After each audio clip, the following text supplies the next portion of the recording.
So, it's been a few days since the assassination of Charlie Kirk, and I'm glad it took those couple days to gather my thoughts and learn more about this whole situation.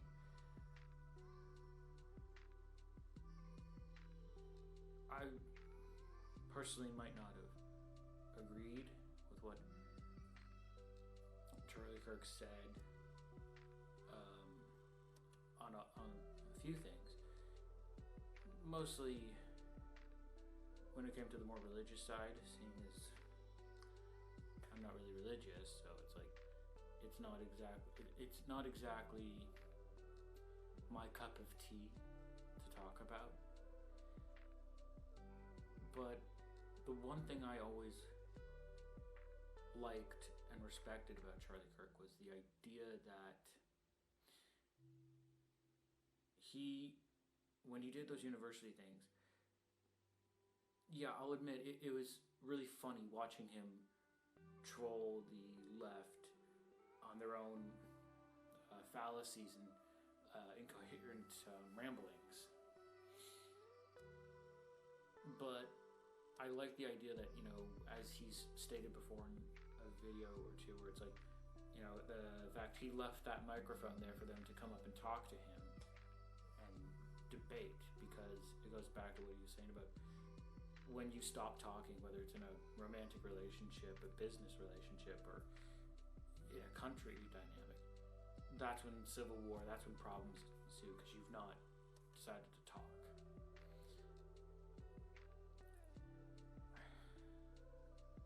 It reminds me a lot of what Tom Walker, the guy who did Jonathan Pie. He was saying it as Jonathan Pie, but the point he was making things, when is the left going to realize hurtling names and insults and saying you're offended doesn't work anymore? Like saying you're going to cancel someone for a view or two that they don't exactly align to yours it doesn't work. And I mean, like, we did see this when it came to like Trump's close near assassination and the various other assassinations that have happened since Trump, like in between Trump and Charlie Kirk, of like various people online saying, oh yeah, they deserved it. It's like, no. Like, the fact that people are saying that Charlie Kirk deserved to die in front of his wife and 2 children, no, that's inappropriate and disgusting. That these radical leftists would say stuff like that and be like, oh yeah, it's not my, like, they be proud of it. Like, I get what they're saying when they say, hey, look, I didn't necessarily agree with him and I didn't like what he had to say, so like, why should I care if he dies? I'm like, okay, like, it's one thing you don't like what he says and you don't really empathize with anything he does. That still does not warrant you applauding his death. It's almost as though these radical leftists are intentionally like pissing on America's First Amendment rights. And again, I'm saying that as a Canadian. Like, I always thought Charlie Kirk was this very interesting moderate, or center-right moderate, where if I had the chance or the ability to, I would have loved to have debated the guy, but unfortunately you can't now because he's no longer on this world. To quote, hold on a second. Evelyn Bryce Hall. I disapprove of what you have to say, but I will defend to the death your right to say it. I believe that encapsulates a lot of what Charlie Kirk stood for. He might not agree with you. He might not understand your lifestyle or the way you live your life. But he will defend your right to the death to say that thing. And I look at it very much the same way. As I've stated, again, previously in another video, I might not agree with the way Mark Carney and the Liberals are running Canada, but I will allow them to say what they need to say, even if I don't agree with it.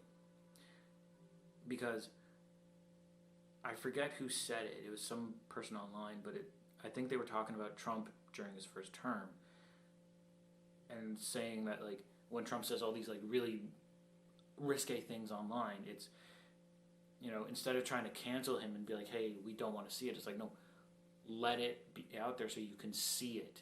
So then you can know what to do with it. And now the tables have been flipped on the Liberals or the Democrats, where it's like, when you have people out there stating openly, I don't give a shit if, you know, Charlie Kirk dies or whatever, it's like, instead of trying to cancel it and squash it down, it's like, you should let that be there, because it's showing the world what disgusting and horrible things that the radical left is. And I believe it's Brad Palumbo who said it, where we know what radical conservatism looks like. We've seen that before in the past. And if we see it, we call it out. But we don't see the other side, that radical left side, and don't call that out. And this is a perfect example of, like, Charlie Kirk was just an innocent man living his life, doing those public speeches, and he didn't need to be clipped in the neck for something someone disagreed with.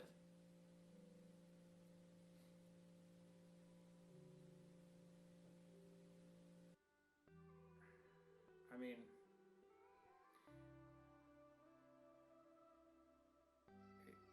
it's just, I guess, it's shocking. I wouldn't say that it's Ozzy Osbourne levels of shocking, but it's a good number 2 in my books, where this guy wasn't doing anything wrong. He was simply just speaking his mind, which was America's First Amendment right, and yet his approach was to just have, like, some guy, like some radicalized young man, I believe the guy's name is Tyler Robinson, but the fact that this young man started out in a very conservative-minded household, and it's simply the college or the university he went to that radicalized him and had him sent down this rabbit hole of Charlie Kirk's evil, Charlie Kirk's bad, he says all these horrible things, he does these horrible things. It's like,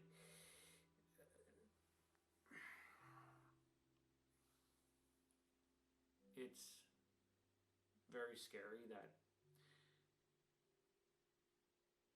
the left does not see this, that the reason a lot of people are leaving your side of the political aisle is because you are radicalizing people and pushing them away to join the right.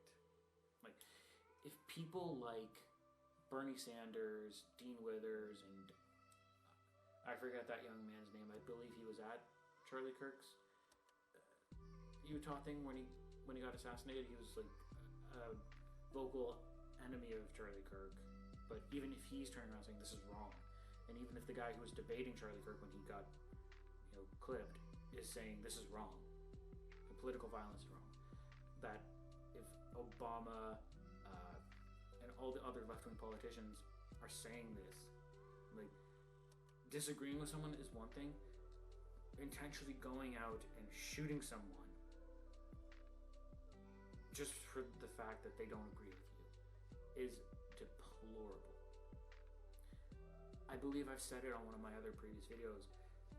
Again, I was talking about Justin Trudeau as well as the Liberal Party of Canada. But this applies to Mark Carney, seeing he's the current leader.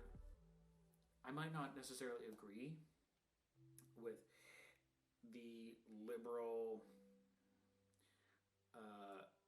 Party of Canada and Mark Carney and how they're running the country, but I would never condone any of my fans on whatever social platform I'm on to buy a gun and go shoot them.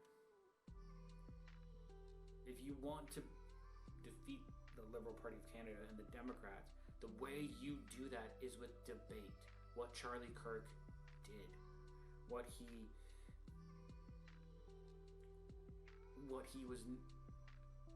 strove for.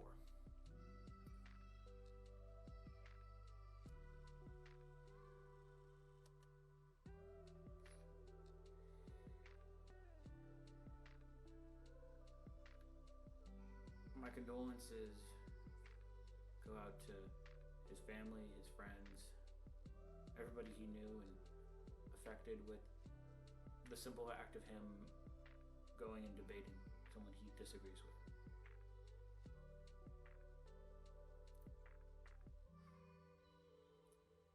Rest in peace, Charlie Kirk. You won't be forgotten. At least not by this Canadian. Peace.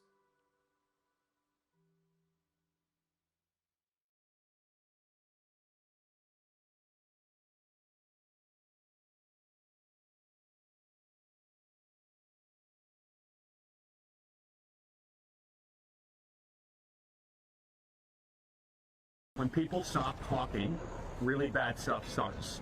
When marriages stop talking, divorce happens. When civilizations stop talking, civil war ensues. When you stop having a human connection with someone you disagree with, it becomes a lot easier to want to commit violence against that group. What we as a culture have to get back to is being able to have reasonable disagreement where violence is not an option.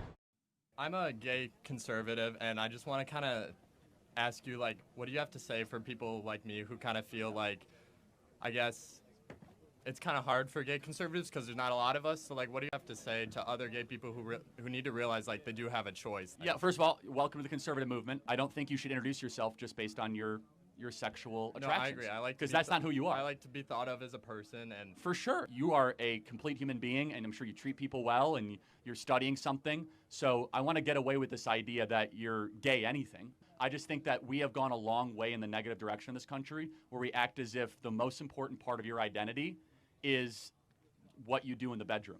It doesn't mean that much to me, but if you ask from a perspective as a Christian, I don't agree with that lifestyle, but politics is about addition and multiplication. I imagine you agree with a lot of what we talk about. Absolutely. Right? Strong borders, strong country, and for that, we welcome you into the conservative movement. What is a woman? I think a woman is somebody who identifies as a woman. Got it. So that's not a definition. That's like saying a table is something that identifies as a table. Give me an objective definition. If I decided right now that I wanted to identify as a woman, I would be a woman. Okay, but that doesn't answer the question. I know, but right now I'm a man, right? So if that happened right now, I'd be a woman. So once a person makes the decision to identify as a woman, got it. No, they're a woman. That's a separate issue. What is a woman? That's the definition. No, I know, but you have to tell me what. A person who identifies themselves as a woman. But you have how do you know that they are that thing? It's called circular reasoning. You have to give me a actual definition. I don't have to. I did give you a definition. No, you said that a woman is something that thinks they're a woman. That doesn't give me a definition.